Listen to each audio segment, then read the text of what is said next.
ಓಂ ಶಾಂತಿ. ಈ ದಿನದ ಮುರಳಿಯ ದಿನಾಂಕವಾಗಿದೆ 22/2/2026. ಪ್ರಾತಃ ಮುರಳಿ ಅವ್ಯಕ್ತ ಬಾಪ್ತಾದ. ರಿವೈಸ್ ಡೇಟ್ ಆಗಿದೆ 5/2/2009. ಸೇವೆ ಮಾಡುತ್ತಾ ಡಬಲ್ ಲೈಟ್ ಸ್ಥಿತಿಯ ಮೂಲಕ ಪರಿಸ್ಥಾತನದ ಅವಸ್ಥೆಯಲ್ಲಿ ಇರಿ. ಅಶರೀರಿಯಾಗುವ ಅಭ್ಯಾಸ ಮಾಡಿ. ಇಂದು ಬಾಪ್ದಾದಾರವರು 4 ಕಡೆಯ ಮಕ್ಕಳನ್ನು 3 ರೂಪದಲ್ಲಿ ನೋಡುತ್ತಿದ್ದೇವೆ. ಹೇಗೆ ತಂದೆಯ 3 ರೂಪವನ್ನು ತಿಳಿದಿದ್ದೀರಿ, ಹಾಗೆಯೇ ಮಕ್ಕಳದು 3 ರೂಪವನ್ನು ನೋಡುತ್ತಿದ್ದೇವೆ. ಯಾವುದು ಈ ಸಂಗಮ ಯುಗದ ಲಕ್ಷ್ಯ ಮತ್ತು ಲಕ್ಷಣವಾಗಿದೆ. ಮೊದಲ ಸ್ವರೂಪ ಬ್ರಾಹ್ಮಣ, ಎರಡನೆಯದು ಪರಿಷ್ಠೆ, ಮೂರನೆಯದು ದೇವತೆ. ಬ್ರಾಹ್ಮಣರಿಂದ ಪರಿಷ್ಠೆಗಳು, ಪರಿಷ್ಠೆಗಳಿಂದ ದೇವತೆಗಳು ಅಂದಾಗ ವರ್ತಮಾನ ಸಮಯ ಈಗ ವಿಶೇಷವಾಗಿ ಯಾವ ಲಕ್ಷ್ಯ ಅಥವಾ ಗುರಿ ಎದುರಿನಲ್ಲಿ ಇರುತ್ತದೆ. ಏಕೆಂದರೆ ಪರಿಷ್ಠೆಗಳಾಗದ ವಿನಃ ದೇವತೆಗಳಾಗಲು ಸಾಧ್ಯವಿಲ್ಲ. ವರ್ತಮಾನ ಸಮಯ ಮತ್ತು ಸ್ವಯಂನ ಪುರುಷಾರ್ಥದ ಪ್ರಮಾಣ ಈಗ ಪರಿಷ್ಠೆಯಾಗುವ ಲಕ್ಷ್ಯವಿದೆ. ಸಂಗಮ ಯುಗದ ಸಂಪನ್ನ ಸ್ವರೂಪ ಪರಿಷ್ಠೆಗಳಿಂದ ದೇವತೆಗಳಾಗುವುದು. ಪರಿಷ್ಠೆಗಳ ಪರಿಭಾಷೆಯನ್ನು ತಿಳಿದಿದ್ದೀರಿ. ಪರಿಷ್ಠೆ ಅರ್ಥಾತ್ ಹಳೆಯ ಜಗತ್ತಿನ ಸಂಬಂಧ, ಸಂಸ್ಕಾರ, ಸಂಕಲ್ಪದಿಂದ ಹಗುರವಾಗಿರಿ. ಹಳೆಯ ಸಂಸ್ಕಾರ ಎಲ್ಲದರಲ್ಲಿ ಹಗುರವಾಗಿದೆ. ಕೇವಲ ತನ್ನ ಸಂಸ್ಕಾರ ಸ್ವಭಾವ ಸಂಸಾರದಲ್ಲಿ ಹಗುರತೆಯಲ್ಲ, ಆದರೆ ಫರಿಷ್ಠಾ ಅರ್ಥಾತ್ ಎಲ್ಲ ಬಂಧನದಲ್ಲಿ ಬರುತ್ತಾ ಸರ್ವರ ಸ್ವಭಾವ ಸಂಸ್ಕಾರದಲ್ಲಿ ಹಗುರತೆ. ಈ ಹಗುರತೆಯ ಲಕ್ಷಣವೇನು? ಆ ಪರಿಷ್ಠೆಯ ಆತ್ಮ ಸರ್ವರಿಗೂ ಪ್ರಿಯರಾಗಿರುತ್ತಾರೆ. ಕೆಲವರಿಗೆ ಪ್ರಿಯರಲ್ಲ, ಸರ್ವರಿಗೆ ಪ್ರಿಯರು. ಹೇಗೆ ತಂದೆ ಬ್ರಹ್ಮ ತಂದೆಯನ್ನು ಪ್ರತಿಯೊಬ್ಬರು ನನ್ನವರು ಎಂದು ತಿಳಿಯುತ್ತಾರೆ, ನನ್ನ ಬಾಬಾ ಎಂದು ಹೇಳುತ್ತಾರೆ. ಇಂತಹ ಪರಿಷ್ಠ ಅರ್ಥಾತ್ ಸರ್ವರಿಗೂ ಪ್ರಿಯರು.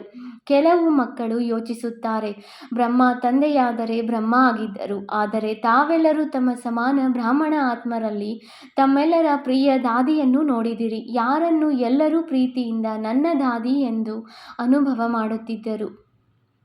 ಎಲ್ಲ ಪ್ರಕಾರದ ಸ್ವಭಾವ ಸಂಸ್ಕಾರ ಮತ್ತು ಈ ಹಳೆಯ ಜಗತ್ತಿನಲ್ಲಿ ಇರುತ್ತಾ ಭಿನ್ನ ಮತ್ತು ಪ್ರಿಯರಾಗಿದ್ದರು. ಪ್ರತಿಯೊಬ್ಬರೂ ಅಧಿಕಾರದಿಂದ ನನ್ನ ದಾದಿ ಎಂದು ಹೇಳುತ್ತಾರೆ ಅಂದಾಗ ಇದರ ಕಾರಣವೇನು? ಸ್ವಯಂನ ಸ್ವಭಾವ ಮತ್ತು ಸಂಸ್ಕಾರದಲ್ಲಿ ಹಗುರರಾಗಿದ್ದರು.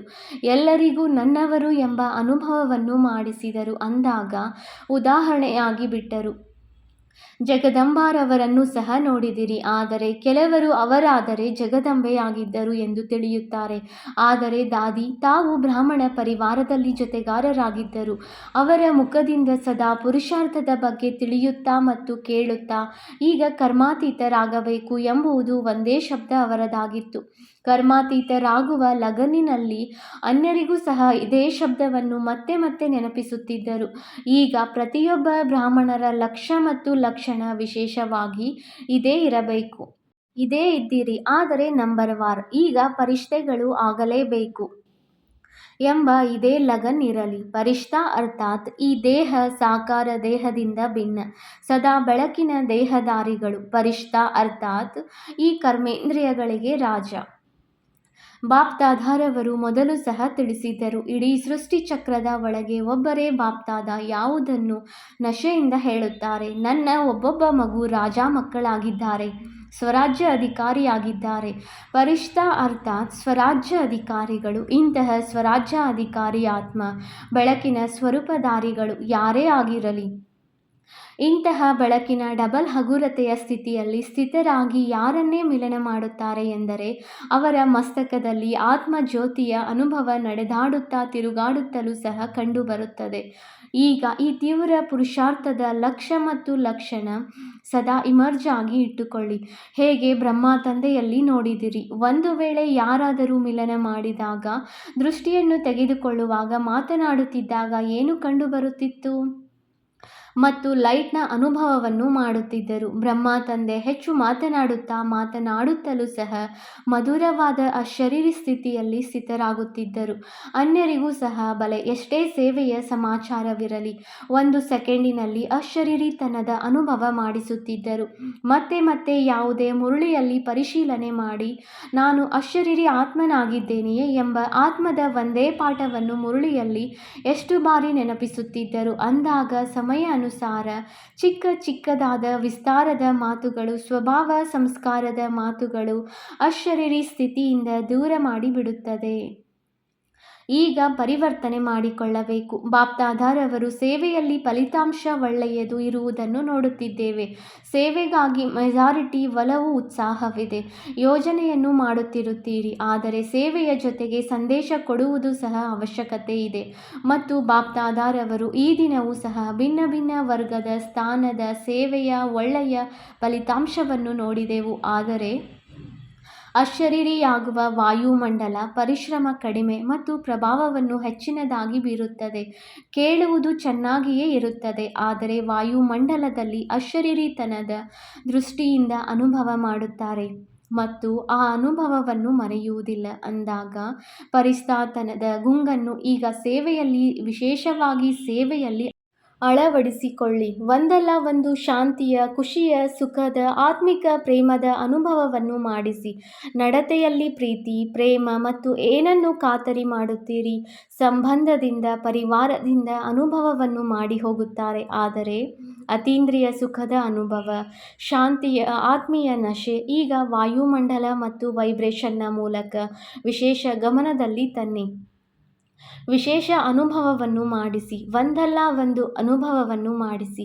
ಹೀಗೆ ಇಲ್ಲಿನ ರೀತಿ ಪದ್ಧತಿಗೆ ಪ್ರಭಾವಿತರಾಗಿ ಹೋಗುತ್ತಾರೆ. ಇಂತಹ ಪದ್ಧತಿ, ಪರಿವಾರದ ಪ್ರೀತಿ ಮತ್ತೆ ಎಲ್ಲೂ ಸಿಗುವುದಿಲ್ಲ. ಹಾಗೆ ಒಂದಲ್ಲ ಒಂದು ಪ್ರಾಪ್ತಿಯ ಅನುಭವವನ್ನು ಮಾಡಿ ಹೋಗಲಿ. ಈಗ 70-72 ವರ್ಷಗಳು ಪೂರ್ತಿಯಾಗುತ್ತಿವೆ. ಈ ಸಮಯದಲ್ಲಿ ಫಲಿತಾಂಶವನ್ನು ಏನು ನೋಡಿದೆವು? ಪರಿಶ್ರಮದಿಂದ ಕೂಡಿರುವುದು. ಆದರೆ ಇದುವರೆಗೂ ಬ್ರಹ್ಮಕುಮಾರಿಯರು ಒಳ್ಳೆಯ ಕೆಲಸ ಮಾಡುತ್ತಿದ್ದಾರೆ. ಬ್ರಹ್ಮಕುಮಾರಿಯರ ಜ್ಞಾನ ಒಳ್ಳೆಯದಿದೆ. ಇದನ್ನು ಕೊಡುವವರು ಯಾರು? ನಡೆಸುವವರು ಯಾರು? ಇದರ ಮೂಲ ಯಾರಾಗಿದ್ದಾರೆ? ಬಾಬಾ ಎನ್ನುವ ಶಬ್ದ ತಮ್ಮೆಲ್ಲರದನ್ನು ಕೇಳಿ ಹೇಳುತ್ತಾರೆ. ಇವರ ಬಾಬಾ ಇದ್ದಾರೆಂದು ಹೇಳುತ್ತಾರೆ, ಆದರೆ ಅವರು ನನ್ನ ಬಾಬಾ ಆಗಿದ್ದಾರೆ ಎಂಬ ತಂದೆಯ ಪ್ರತ್ಯಕ್ಷತೆಯ ಈಗ ಗುಪ್ತ ರೂಪದಲ್ಲಿ ಇದೆ. ಬಾಬಾ ಬಾಬಾ ಎಂದು ಹೇಳುತ್ತಾರೆ, ಆದರೆ ನನ್ನ ಬಾಬಾ, ಬಾಬಾ ನನ್ನವರು, ಇದನ್ನು ಕೋಟಿಯಲ್ಲಿ ಕೆಲವರು ತಿಳಿಯುತ್ತಾರೆ. ಅಂದಾಗ ಸಂಗಮಯುಗದ ಗುರಿಯೇನು? ನಮ್ಮೆಲ್ಲ ಆತ್ಮರ ತಂದೆ ಬಂದು ಬಿಟ್ಟರು. ಆಸ್ತಿಯಂತೂ ತಂದೆಯ ಮೂಲಕ ಸಿಗುತ್ತದೆಯಲ್ಲವೇ? ಈ ಪ್ರಭಾವ ಪರಿಷ್ಠಾ ಸ್ಥಿತಿಯಿಂದ ವಾಯುಮಂಡಲದಲ್ಲಿ ಹರಡುತ್ತದೆ. ಇವರ ದೃಷ್ಟಿಯಿಂದ ಬೆಳಕು ಸಿಗುತ್ತದೆ. ಇವರ ದೃಷ್ಟಿಯಿಂದ ಆತ್ಮೀಯತೆಯ ಬೆಳಕಿನ ದೃಶ್ಯ ಕಂಡು ಬರುತ್ತದೆ. ಈಗ ತೀವ್ರ ಪುರುಷಾರ್ಥಕ್ಕೆ ಇದೇ ಲಕ್ಷ್ಯವನ್ನು ಇಟ್ಟುಕೊಳ್ಳಿ. ನಾನು ಡಬಲ್ ಲೈಟ್ ಫರಿಷ್ಠೆ ಆಗಿದ್ದೇನೆ. ನಡೆದಾಡುತ್ತಾ ತಿರುಗಾಡುತ್ತಾ ಫರಿಷ್ಠಾ ಸ್ವರೂಪದ ಅನುಭೂತಿಯನ್ನು ಹೆಚ್ಚಿಸಿಕೊಳ್ಳಿ. ಅಶರೀರಿತನದ ಅನುಭವವನ್ನು ಹೆಚ್ಚಿಸಿಕೊಳ್ಳಿ. ಸೆಕೆಂಡಿನಲ್ಲಿ ಯಾವುದೇ ಸಂಕಲ್ಪವನ್ನು ಸಮಾಪ್ತಿ ಮಾಡುವುದರಲ್ಲಿ ಸಂಸ್ಕಾರ ಸ್ವಭಾವದಲ್ಲಿ ಡಬಲ್ ಲೈಟ್ ಆಗಿ. ಕೆಲವು ಮಕ್ಕಳು ಹೇಳುತ್ತಾರೆ, ನಾವು ಹಗುರವಾಗಿರುತ್ತೇವೆ, ಆದರೆ ಅನ್ಯರು ನಮ್ಮನ್ನು ತಿಳಿದುಕೊಳ್ಳುವುದಿಲ್ಲ. ಇಂತಹ ಡಬಲ್ ಲೈಟ್ ಫರಿಷ್ಠೆಗಳ ಡಬಲ್ ಲೈಟ್ ಸ್ಥಿತಿಯನ್ನು ಮುಚ್ಚಿಡಲು ಸಾಧ್ಯವೇ? ಯಾವುದೇ ಚಿಕ್ಕದಾದ ಸ್ಥೂಲವಾದಂತಹ ಬೆಳಕು, ಬ್ಯಾಟರಿಯದ್ದಾಗಲಿ ಅಥವಾ ಬೆಂಕಿ ಕಡ್ಡಿಯದ್ದಾಗಲಿ ಎಲ್ಲೇ ಬೆಳಕು ಹಚ್ಚಿದಾಗ ಮುಚ್ಚಿಡಲು ಆಗುವುದಿಲ್ಲ. ಇದಾದರೆ ಆತ್ಮೀಯ ಬೆಳಕಾಗಿದೆ. ತಮ್ಮ ವಾಯುಮಂಡಲದಿಂದ ಅವರಿಗೆ ಇವರು ಯಾರು ಎಂಬ ಅನುಭವವನ್ನು ಮಾಡಿಸಿ. ಜಗದಂಬಾರವರಾಗಲಿ ದಾದಿಯವರಾಗಲಿ ನನ್ನನ್ನು ತಿಳಿದಿಲ್ಲ ಎಂದು ಹೇಳಲಿಲ್ಲ. ತಮ್ಮ ವಾಯುಮಂಡಲದಿಂದ ಸರ್ವರಿಗೂ ಪ್ರಿಯರಾಗಿದ್ದಾರೆ. ಆದ್ದರಿಂದ ದಾದಿಯವರ ಉದಾಹರಣೆಯನ್ನು ಕೊಡುತ್ತಾರೆ, ಏಕೆಂದರೆ ಬ್ರಹ್ಮ ತಂದೆಯ ಬಗ್ಗೆಯೂ ಸಹ ಯೋಚಿಸುತ್ತಾರೆ. ಬ್ರಹ್ಮ ತಂದೆಯಲ್ಲಿ, ಆದರೆ ಶಿವ ತಂದೆ ಇದ್ದರು. ಶಿವ ತಂದೆಯ ಬಗ್ಗೆಯೂ ಯೋಚಿಸುತ್ತಾರೆ. ಅವರು ನಿರಾಕಾರ ಆಗಿದ್ದಾರೆ, ಎಲ್ಲದರಿಂದ ಭಿನ್ನ ಮತ್ತು ನಿರಾಕಾರಿಯಾಗಿದ್ದಾರೆ. ನಾವಾದರೆ ಸ್ಥೂಲ ಶರೀರಧಾರಿಯಾಗಿದ್ದೇವೆ. ಇಷ್ಟು ದೊಡ್ಡ ಸಂಘಟನೆಯಲ್ಲಿ ಇರುವವರಾಗಿದ್ದೇವೆ. ಪ್ರತಿಯೊಬ್ಬರ ಸಂಸ್ಕಾರದಲ್ಲಿ ಇರುವವರಾಗಿದ್ದೇವೆ. ಸಂಸ್ಕಾರಗಳನ್ನು ಹೊಂದಿಕೊಳ್ಳುವುದು ಅರ್ಥಾತ್ ಫರಿಷ್ಠೆ ಆಗುವುದು. ಸಂಸ್ಕಾರವನ್ನು ನೋಡಿ ಕೆಲವು ಮಕ್ಕಳು ಹೃದಯ ವಿದೀರ್ಣರಾಗಿ ಬಿಡುತ್ತಾರೆ. ತಂದೆ ಬಹಳ ಒಳ್ಳೆಯವರಾಗಿದ್ದಾರೆ.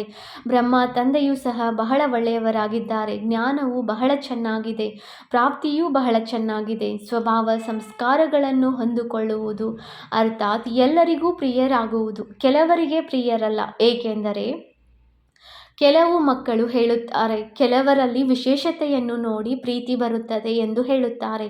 ಇವರ ಭಾಷಣ ಬಹಳ ಚೆನ್ನಾಗಿದೆ, ಇವರಲ್ಲಿ ಇಂತಹ ವಿಶೇಷತೆ ಬಹಳ ಚೆನ್ನಾಗಿದೆ, ಇವರ ಮಾತು ಬಹಳ ಚೆನ್ನಾಗಿದೆ.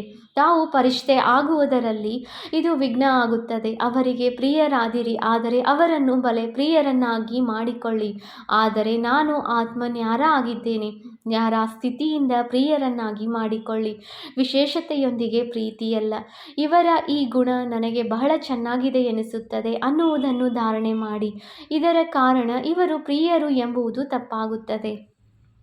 ಪರಿಷ್ಠೆ ಎಲ್ಲರಿಗೂ ಇಷ್ಟವಾಗುತ್ತಾರೆ. ಪ್ರತಿಯೊಬ್ಬರೂ ಇವರು ನನ್ನವರು ಎಂದು ಹೇಳಲಿ. ನಮ್ಮವರು. ಇಂತಹ ಪರಿಷ್ಠಾಸ್ಥಿತಿಯಲ್ಲಿ 2 ಪ್ರಕಾರದ ವಿಘ್ನಗಳು ಬರುತ್ತವೆ. ಒಂದಾಗಿದೆ ದೇಹದ ಪರಿವೆ. ಅದಾದರೆ ಸ್ವಾಭಾವಿಕವಾಗಿ ಎಲ್ಲರಿಗೂ ಅನುಭವವಿದೆ. 63 ಜನ್ಮಗಳ ಪದೇ ಪದೇ ಆ ದೇಹದ ಪರಿವೆ ಪ್ರಕಟವಾಗುತ್ತಿರುತ್ತದೆ. ಮತ್ತೊಂದು ದೇಹದ ಅಭಿಮಾನ. ದೇಹದ ಪರಿವೆ ಮತ್ತು ದೇಹದ ಅಭಿಮಾನ. ಜ್ಞಾನದಲ್ಲಿ ಎಷ್ಟು ಮುಂದೆ ಹೋಗುತ್ತಿರುತ್ತೀರೋ ಸ್ವಯಂ ಪ್ರತಿಯೂ ಸಹ ಕೆಲವೊಮ್ಮೆ ದೇಹಾಭಿಮಾನ ಬಂದು ಬಿಡುತ್ತದೆ. ಆ ಅಭಿಮಾನ ಕೆಳಗೆ ಬೀಳಿಸುತ್ತದೆ. ದೇಹ ಅಭಿಮಾನ ಏನು ಬರುತ್ತದೆ? ಏನೆಲ್ಲ ವಿಶೇಷತೆಗಳು ಇರುತ್ತವೆಯಲ್ಲವೇ, ಆ ವಿಶೇಷತೆಯ ಕಾರಣ ಅಭಿಮಾನವಿರುತ್ತದೆ. ನಾನೇನು ಕಡಿಮೆಯೇ? ನನ್ನ ಭಾಷಣ ಎಲ್ಲರಿಗೂ ಇಷ್ಟವೆನಿಸುತ್ತದೆ. ನನ್ನ ಸೇವೆಯ ಪ್ರಭಾವ ಬೀರುತ್ತದೆ. ಯಾವುದೇ ಕಲೆ ನನ್ನ ಸಂಭಾಲನೆ ಮಾಡುವ ರೀತಿ, ಹ್ಯಾಂಡ್ಲಿಂಗ್ ಬಹಳ ಚೆನ್ನಾಗಿದೆ. ನಾನು ಕೋರ್ಸ್ ಕೊಡುವುದು ಬಹಳ ಚೆನ್ನಾಗಿದೆ. ಒಂದಲ್ಲ ಒಂದು ಜ್ಞಾನದಲ್ಲಿ ಮುಂದೆ ಹೋಗಲು, ಸೇವೆಯಲ್ಲಿ ಮುಂದೆ ಹೋಗಲು ಈ ಅಭಿಮಾನ ತನ್ನ ಪ್ರತಿಯೂ ಸಹ ಬರುತ್ತದೆ. ಮತ್ತು ಅನ್ಯರ ಗುಣ ಅಥವಾ ಕಲೆ ಅಥವಾ ವಿಶೇಷತೆಗಳ ಪ್ರತಿಯೂ ಸಹ ಪ್ರಿಯರಾಗಿ ಬಿಡುತ್ತಾರೆ. ಆದರೆ ಯಾರು ನೆನಪಿಗೆ ಬರುತ್ತಾರೆ? ದೇಹಾಭಿಮಾನ ನೆನಪಿಗೆ ಬರುತ್ತದೆ. ಇಂಥವರ ಬುದ್ಧಿ ಬಹಳ ಚೆನ್ನಾಗಿದೆ, ನನ್ನ ಹ್ಯಾಂಡ್ಲಿಂಗ್ ಬಹಳ ಚೆನ್ನಾಗಿದೆ. ಈ ಅಭಿಮಾನ ಸೇವೆ ಅಥವಾ ಪುರುಷಾರ್ಥದಲ್ಲಿ ಮುಂದೆ ಹೋಗುವವರಿಗೆ ಅಭಿಮಾನದ ರೂಪದಲ್ಲಿ ಬರುತ್ತದೆ. ಅಂದಾಗ ಇದನ್ನು ಸಹ ಪರಿಶೀಲನೆ ಮಾಡಿಕೊಳ್ಳಬೇಕು. ಮತ್ತು ಅಭಿಮಾನವುಳ್ಳವರಿಗೆ ಅಭಿಮಾನ ಇದೆ. ಇದನ್ನು ಪರಿಶೀಲನೆ ಮಾಡಿಕೊಳ್ಳುವ ಸಾಧನವಾಗಿದೆ. ಅಭಿಮಾನವುಳ್ಳವರಿಗೆ ಸ್ವಲ್ಪವೂ ಸಹ ಯಾರಾದರೂ ಅಪಮಾನ ಮಾಡಿದರೆ ಅವರ ವಿಚಾರದ, ಅವರ ಸಲಹೆಯ, ಅವರ ಕಲೆಯ, ಅವರ ಹ್ಯಾಂಡ್ಲಿಂಗ್, ಕ್ಷೇತ್ರ ಪಾಲನೆ ಬಗ್ಗೆ ಅಪಮಾನ ಬಹಳ ಬೇಗ ಅನುಭವವಾಗುತ್ತದೆ. ಮತ್ತು ಅಪಮಾನದ ಅನುಭವವಾಯಿತು, ಅದರ ಇನ್ನೂ ಸೂಕ್ಷ್ಮ ಗುರುತು ಕ್ರೋಧದ ಅಂಶ ಉತ್ಪನ್ನವಾಗಿ ಬಿಡುತ್ತದೆ. ಆವೇಶದಲ್ಲಿ ಬರುವುದು. ಇದು ಪರಿಷ್ಠೆಗಳಾಗಲು ಬಿಡುವುದಿಲ್ಲ. ಅಂದಾಗ ವರ್ತಮಾನ ಸಮಯದ ಲೆಕ್ಕದಿಂದ ಬಾಪ್ದಾದಾರವರು ಮತ್ತೆ ಸೂಚನೆಯನ್ನು ಕೊಡುತ್ತಿದ್ದಾರೆ. ತಮ್ಮ ಸಂಗಮ ಯುಗದ ಕೊನೆಯ ಸ್ವರೂಪ ಪರಿಷ್ಠೆ. ಇದನ್ನು ಈಗ ಜೀವನದಲ್ಲಿ ಪ್ರತ್ಯಕ್ಷ ಮಾಡಿ ಸಾಕಾರದಲ್ಲಿ ತನ್ನಿ. ಪರಿಷ್ಠೆ ಆಗುವುದರಿಂದ ಅಶರೀರಿ ಆಗುವುದು ಬಹಳ ಸಹಜವಾಗುತ್ತದೆ. ಸೂಕ್ಷ್ಮ ರೂಪದಲ್ಲಿಯೂ ಸಹ ಸೆಳೆತ ಯಾವುದಾದರೂ ವಿಶೇಷತೆಯ ಅಥವಾ ತನ್ನದೇ ಆಗಿರಲಿ ಅಥವಾ ಮತ್ತೊಬ್ಬರದೂ ಆಗಿರಲಿ ಅಭಿಮಾನ ಇಲ್ಲವೇ ಎಂದು ತಮ್ಮ ಚೆಕ್ಕಿಂಗ್ ಮಾಡಿಕೊಳ್ಳಿ. ಕೆಲವು ಮಕ್ಕಳ ಚಿಕ್ಕ ಮಾತು ಸಹ ಅವರ ಸ್ಥಿತಿಯನ್ನು ಹೆಚ್ಚು ಕಡಿಮೆ ಮಾಡಿಬಿಡುತ್ತದೆ. ಖುಷಿಯಿಂದ ಕೂಡಿರುವ ಚಹರೆಗೆ ಬದಲಾಗಿ ಚಿಂತೆಯಿಂದ ಕೂಡಿರುವ ಚಹರೆ ಅಥವಾ ಚಿಂತನೆಯಲ್ಲಿ ಇರುವ ಚಹರೆ ಮತ್ತು ನಡೆಯುತ್ತಾ ಹೃದಯ ವಿದೀರ್ಣರಾಗಿ ಬಿಡುತ್ತಾರೆ.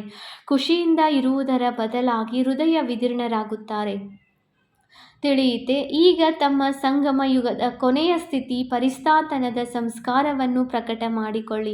ಹೇಗೆ ಬ್ರಹ್ಮ ತಂದೆಯನ್ನು ನೋಡಿದಿರಿ, ಅವರನ್ನು ಅನುಸರಿಸಬೇಕಲ್ಲವೇ? ಮಾತನಾಡುತ್ತಾ ಮಕ್ಕಳು ಏನಾದರೂ ಸಮಾಚಾರವನ್ನು ಹೇಳಲು ಬರುತ್ತಿದ್ದರು. ಆದರೆ ಆ ಸಮಾಚಾರದಿಂದಲೇ ದೂರವಾಗಿ ಬಿಡುತ್ತಿದ್ದರು.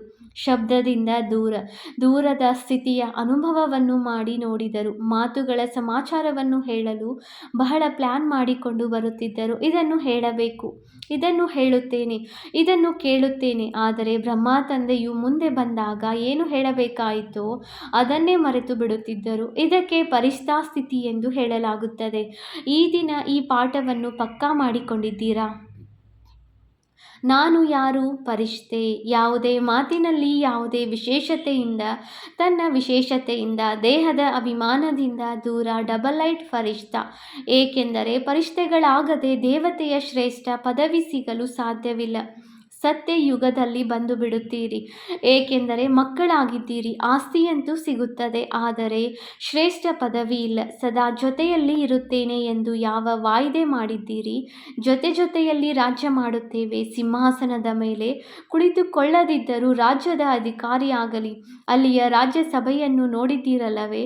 ಯಾರೆಲ್ಲ ರಾಜ್ಯಸಭೆಯ ಅಧಿಕಾರಿಗಳಾಗಿದ್ದಾರೆ ಅವರು ತಿಲಕ ಮತ್ತು ಕಿರೀಟಧಾರಿಗಳು.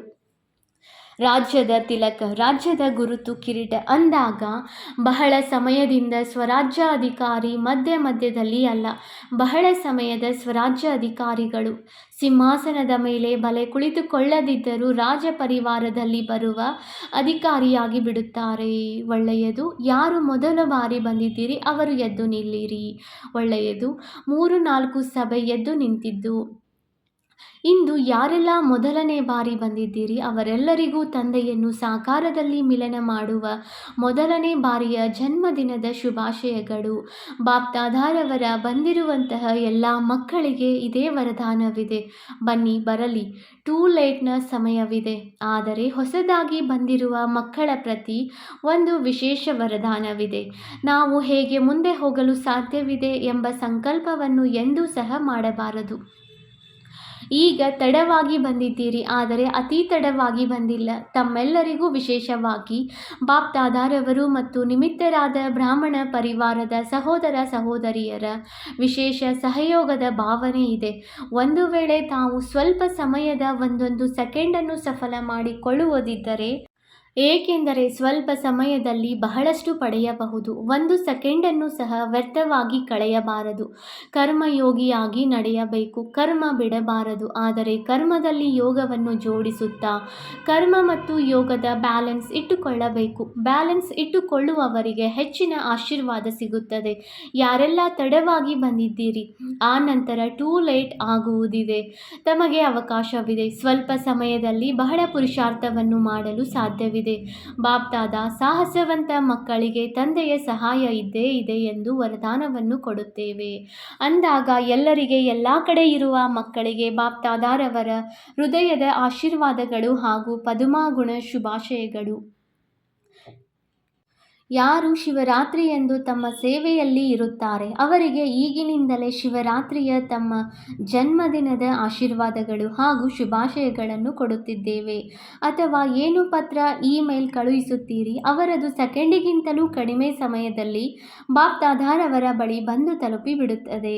ಅವರಿಗೂ ಸಹ ಮತ್ತೆ ಬಾಪ್ದಾದಾರವರ ಬಾಯಾರಿರುವ ಆತ್ಮಗಳು, ಬಂಧನದಲ್ಲಿರುವವರು ಯಾರು ಪೆಟ್ಟನ್ನು ಸಹ ಕೊರಳಿನ ಹಾರವನ್ನಾಗಿ ಮಾಡಿಕೊಂಡು ಬಿಡುತ್ತಾರೆ, ಅಂತಹ ಆತ್ಮಗಳಿಗೂ ಸಹ ನೆನಪು, ಪ್ರೀತಿ ಮತ್ತು ಹೊಸ ಹೊಸ ಸ್ನೇಹಿ ಆತ್ಮಗಳು ಯಾರು ಈಗ ಬರುತ್ತಿದ್ದಾರೆ ಆದರೆ ಕಡಿಮೆ ಇದ್ದಾರೆ, ಸ್ನೇಹಿ ಹಾಗೂ ಸಹಯೋಗಿ ಡಬಲ್ ಆಗಿರಬೇಕು ಅಂದಾಗ ಎಲ್ಲ ಕಡೆಯ ಎಲ್ಲ ಯುವಕರು, ವೃದ್ಧರು, ಮಕ್ಕಳು, ಮಾತೆಯರು, ಪಾಂಡವರು ಎಲ್ಲರಿಗೆ ಮುಂಚಿತವಾಗಿ ತಮ್ಮ ಹಾಗೂ ತಂದೆಯ ಜನ್ಮದಿನದ ಶುಭಾಶಯಗಳು.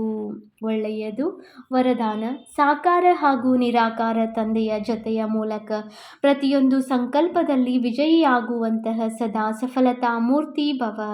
ಹೇಗೆ ನಿರಾಕಾರ ಆತ್ಮ ಮತ್ತು ಸಾಕಾರ ಶರೀರ ಎರಡರ ಸಂಬಂಧದಿಂದ ಪ್ರತಿಯೊಂದು ಕಾರ್ಯವನ್ನು ಮಾಡಬಹುದು, ಅದೇ ರೀತಿ ಪ್ರತಿಯೊಂದು ಕರ್ಮ ಅಥವಾ ಸಂಕಲ್ಪವನ್ನು ನಿರಾಕಾರ ಹಾಗೂ ಸಾಕಾರ ತಂದೆ ಇಬ್ಬರನ್ನು ಜೊತೆ ಅಥವಾ ಸನ್ಮುಖದಲ್ಲಿ ಇಟ್ಟುಕೊಳ್ಳುತ್ತಾ ಮಾಡುತ್ತೀರೆಂದರೆ ಸಫಲತಾ ಮೂರ್ತಿಯಾಗಿ ಬಿಡುವಿರಿ. ಏಕೆಂದರೆ ಯಾವಾಗ ಬಾಪ್ದಾದಾರವರು ಸನ್ಮುಖದಲ್ಲಿ ಇರುತ್ತಾರೆಂದರೆ ಅವಶ್ಯವಾಗಿ ಅವರಿಂದ ನಿರ್ಣಯ ತೆಗೆದುಕೊಂಡು ನಿಶ್ಚಯ ಹಾಗೂ ನಿರ್ಭಯತೆಯಿಂದ ಮಾಡುವಿರಿ. ಇದರಿಂದ ಸಮಯ ಹಾಗೂ ಸಂಕಲ್ಪದ ಉಳಿತಾಯವಾಗುವುದು, ಯಾವುದೂ ಸಹ ವ್ಯರ್ಥವಾಗುವುದಿಲ್ಲ. ಪ್ರತಿಯೊಂದು ಕರ್ಮವು ಸ್ವತಃವಾಗಿಯೇ ಸಫಲವಾಗುವುದು. ಸ್ಲೋಗನ್: ಆತ್ಮಿಕ ಸ್ನೇಹವು ಸಂಪತ್ತಿಗಿಂತಲೂ ಅಧಿಕ ಅಮೂಲ್ಯವಾಗಿದೆ. ಆದ್ದರಿಂದ ಮಾಸ್ಟರ್ ಸ್ನೇಹದ ಸಾಗರರಾಗಿರಿ. ಅವ್ಯಕ್ತ ಸೂಚನೆ: ಏಕತೆ ಮತ್ತು ವಿಶ್ವಾಸದ ಗುಣಲಕ್ಷಣಗಳ ಮೂಲಕ ಸಫಲತಾ ಸಂಪನ್ನರಾಗಿರಿ. ಧರ್ಮ ಸತ್ತಾರವರ ಮುಂದೆ ಪವಿತ್ರತೆಯ ಶಕ್ತಿ ಮತ್ತು ರಾಜ್ಯ ಸತ್ತಾರವರ ಮುಂದೆ ಏಕತೆಯ ಶಕ್ತಿ ಸಿದ್ಧ ಮಾಡಿ. ಈ ಎರಡು ಶಕ್ತಿಗಳನ್ನು ಸಿದ್ಧ ಮಾಡುವುದರಿಂದ ಈಶ್ವರೀಯ ಸತ್ತಾದ ಬಾವುಟ ಸಹಜವಾಗಿ ಹಾರುವುದು. ಈಗ ಈ ಎರಡೂ ಕಡೆಯ ವಿಶೇಷ ಗಮನ ಬೇಕು. ಎಷ್ಟೆಷ್ಟು ಪವಿತ್ರ ಮತ್ತು ಏಕತೆಯ ಶಕ್ತಿಯಿಂದ ಅವರ ಸಮೀಪ ಸಂಪರ್ಕದಲ್ಲಿ ಬರುತ್ತೀರಿ, ಅಷ್ಟು ಅವರು ಸ್ವಯಂ ತಮ್ಮ ವರ್ಣನೆ ಮಾಡುತ್ತಿರುತ್ತಾರೆ. ಓಂ ಶಾಂತಿ.